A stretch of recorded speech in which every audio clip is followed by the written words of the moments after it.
Cape Cod Broadcasting weaves the listening environments of 99.9 WQRC, Ocean 104.7, WFCC Classical 107.5, Cape Country 104, and CapeCon.com's website experience to reflect the lifestyles of the people who live, work, and play on Cape Cod. We hope that you enjoy this podcast. And welcome into the Sunday Journal. I'm your host, Matt Pittett. Thanks for being with us today. We get together each week to talk about the issues facing Cape Cod, the islands, and all of southeastern Massachusetts. Welcome into the Sunday Journal. We're glad to have you with us. Today we're going to talk about immigration policy and what it means to Cape Cod and why you might want to be concerned about this issue. A proposed federal immigration bill is getting the backing of one local official, Barnstable County Sheriff Jim Cummings, announcing his support recently for the federal immigration enforcement bill, which was introduced by Alabama Senator Jeff Sessions. We've asked the sheriff to come in studio with us today to talk about this issue and why you think, or why he thinks, that we should be concerned about it and how it really relates to us locally here on Cape Cod. It's always good to see the sheriff here in studio. And Sheriff Cummings, thanks so much for coming in this morning. Good to see you. As always, Matt, great to be here. So we attended an event that you had with members of your office, Special Sheriff Perry and others, as well as the Plymouth County Sheriff at your facility over in Bourne a couple of weeks back, where you announced your support for this immigration bill. So I'm going to have you start us out, Sheriff, and frame the issue, what it is we're talking about, this bill, and why you're concerned. Well, the concern to me is basically the public safety of the community. We have right now in our facility an individual who was arrested in the Lower Cape.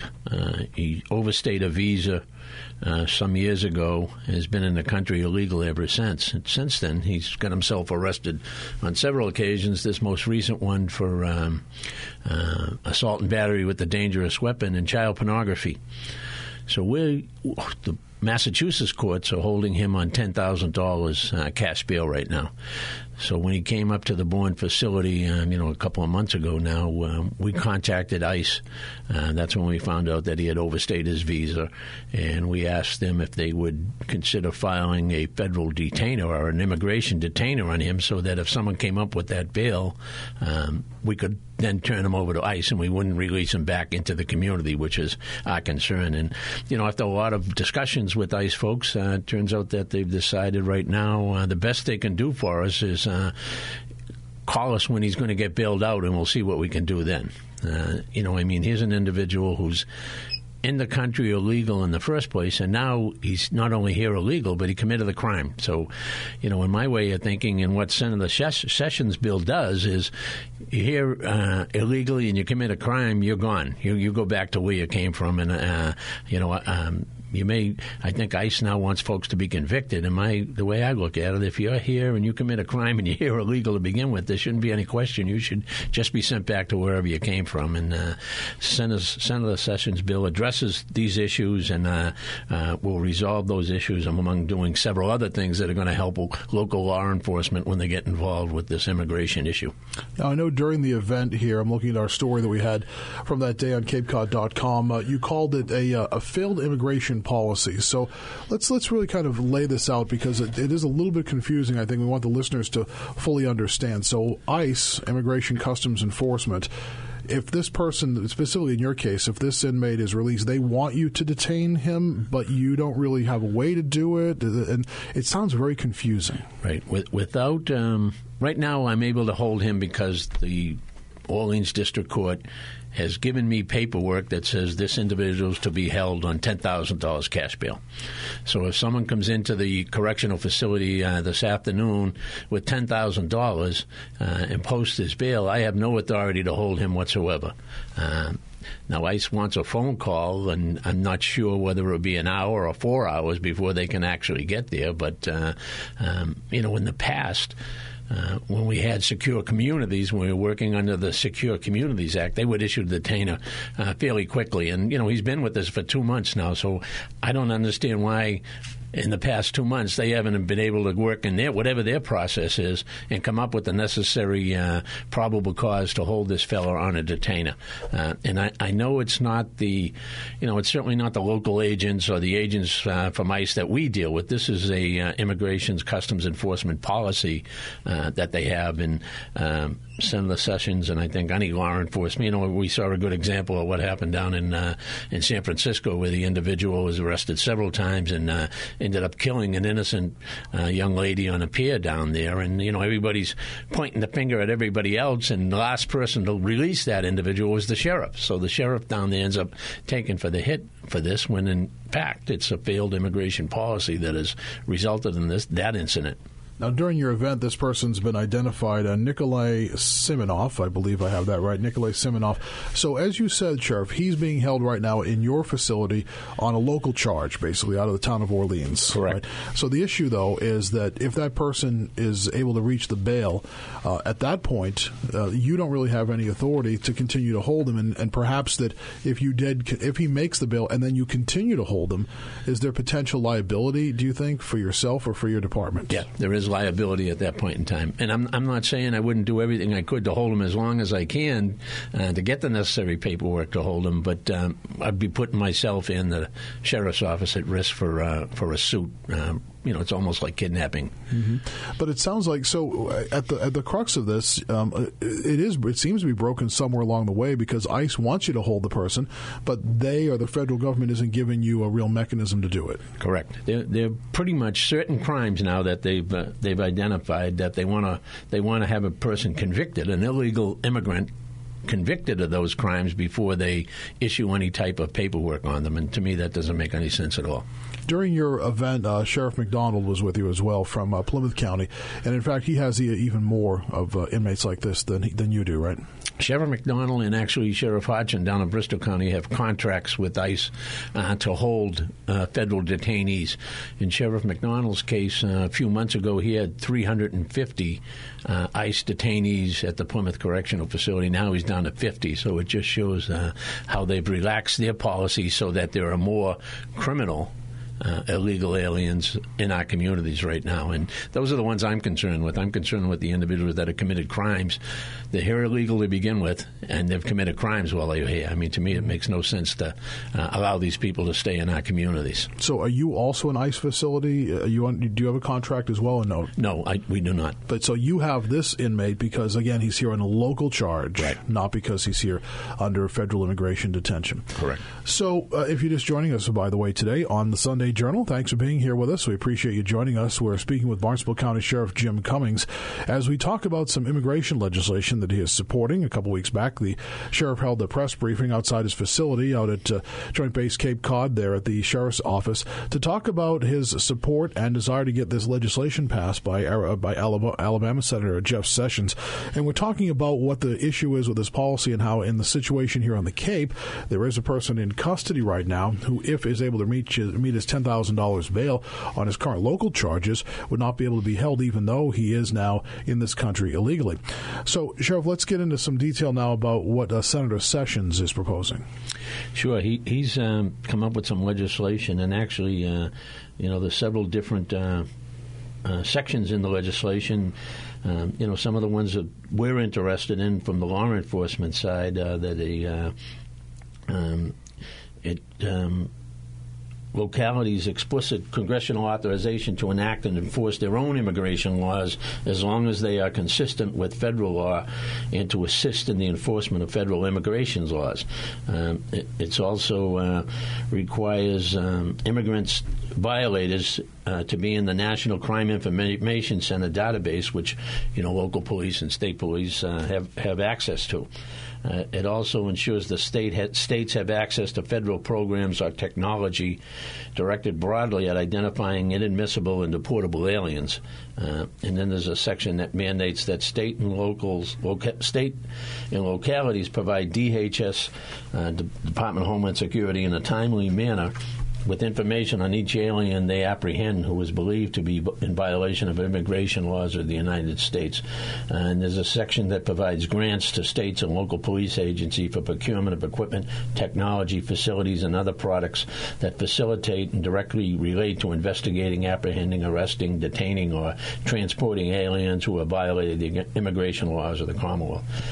And he cites for his reason for coming up with this legislation that in the last 2 years, ICE has released back onto the streets 76,000 convicted criminal aliens. There are 169,000 criminal aliens at large in the United States right now who have criminal convictions and were formally and lawfully ordered deported. And 121 of those have committed murders in this country since they've been out there. Can you go over those numbers again? I mean, those are. I just heard those numbers and my eyes kind of opened up a little bit there. Sure. What are those numbers again? ICE has released back onto the streets in the last 2 years 76,000 convicted criminal aliens. And there's 169,000 criminal aliens at large in the United States right now who have criminal convictions and were formally and lawfully ordered deported. But why are they being released if they're illegal aliens at this point? That's our concern. Okay, all right. I'm starting to understand it then. So this legislation proposed by Senator Sessions would really try to capture all this and put an end to this, so that would ICE basically then have to continue to detain these people and or eventually deport them? Yes. Yep, that's the idea behind the legislation. And again, in our case, we're just talking about criminal aliens. I mean, criminal in that they're here illegal, but on top of being here illegal, they committed the crime while they were here. This seems as though, Sheriff, it's really part of a larger debate going on in this country right now. It's obviously a big part of the presidential election debate as well. What's your take on that? Is kind of the discussions that are taking place on the national level, if you will, does it help or hurt this kind of effort for what you folks are trying to do, do you think? Or does it raise attention to? What are your thoughts about that? Well, I think what it's done is, because the federal policy on immigration has failed and is non-existent right now, it's pushed this issue right down to the local police and state police and county sheriffs, who end up having to deal with these criminal illegal aliens. And hopefully, if this legislation continues to move, we'll be able to resolve that issue and at least keep our community safe from criminal illegal aliens. Have you had a chance? What's the level of communication you've had with the Senator's office in regards to this? The day of the press conference, I believe it was August 3rd, we sent letters to our congressmen and 2 senators, and as of today, I haven't heard anything. Okay, from our senators. Okay. But what is Senator Sessions' office? I mean, your office has probably been in contact with his office in support of this, I would imagine. Yes, there are dozens and dozens of, probably hundreds and hundreds of sheriff's offices from across the country that are supporting this legislation. In fact, the day we had the press conference, the National Sheriff's Association had asked sheriffs from across the country to do exactly what we did here on that particular day. So I'm not sure of the exact number, but there were hundreds and hundreds of sheriffs across the country who raised this issue. Sheriff, would you say that this issue, there sometimes is a tendency, especially at the national level, to try to label these things as party issues? Would you say that this is not a partisan issue, that this is, from your opinion, this is a bottom line public safety issue? At my level, it's not a partisan issue. I mean, it's public safety. I mean, I'm elected to protect the community, and I can't protect the community when I have people who shouldn't be released back into the community that are being released back into the community. But I think when we get up to the national level, it has become a political issue. And there's a lot of major questions to be answered. If there's between 12 and 20 million illegal aliens in the country, do we send all of those people back? How are you going to do that? They're not all criminals. Again, my concern is just the criminal illegals that are here. To me, that should be a no-brainer. If you're here illegally and you get arrested for a crime, whether you committed it, or not, you should go back to wherever you came from. You spent a lot of years in law enforcement. I'm not trying to make you sound old, Sheriff. Not at all. I don't feel old. Many years as our sheriff, and then prior to that, a very long career in state police. So you've really been, in your role as the sheriff, really being an administrator of the sheriff's department. But you spent a lot of time literally on the street, face to face with these types of issues. So with that experience, what would be if you could go to Washington, and wave your magic wand, if you will, or say, listen, I've been on the ground dealing with these issues for a long time. What would you do? What's the fix, if you will, for the larger picture going on here? I think a good start would be at least just give us some authority to take the necessary steps with the necessary laws with regard to immigration, so that we can protect our communities. And I see that by being able to hold these people who, it used to be if they were just here illegally, you could arrest them and deport them.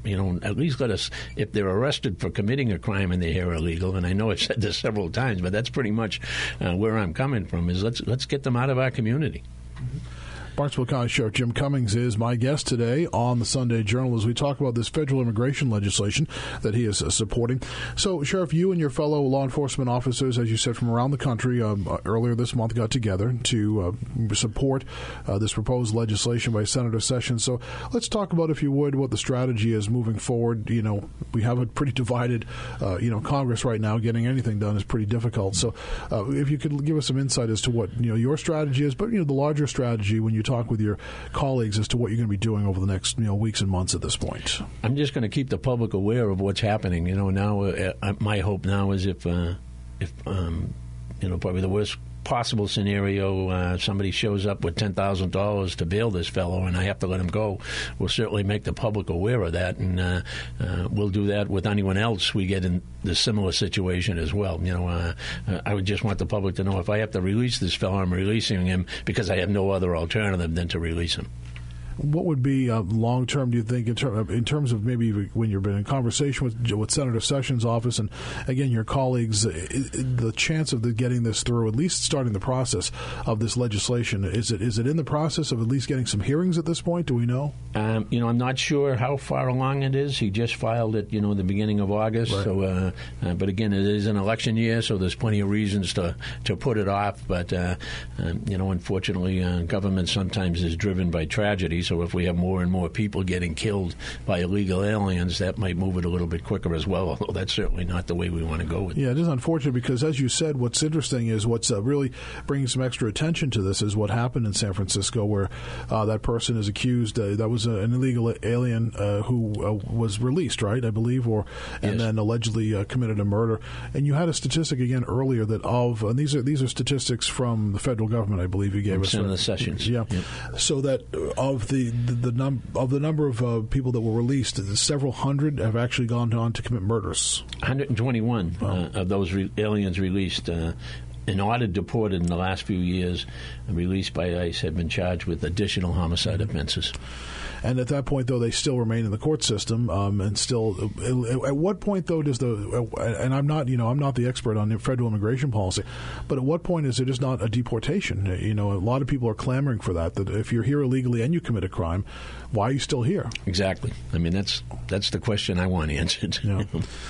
Well, Sheriff, I'm sure you can get more information at capecod.com. We wrote a story about this, but if people would like some more information from you, can they contact your office if they're just looking for some information? Sure. They can contact me at the Sheriff's office. The email there is jcummings@bsheriff.net, or they can call at 508-563-4302. Sounds good. Barnstable County Sheriff Jim Cummings with us, talking about this issue of federal immigration legislation. It's the hot-button issue around our country right now. Sheriff, it's always good to have you, and thanks for being here today. Appreciate it very much. Great to be here, Matt. Thank you. You're listening to the Sunday Journal. This podcast is a presentation of Cape Cod Broadcasting, which is solely responsible for its content. Thank you for listening. For more information, please visit us at capecodbroadcasting.com.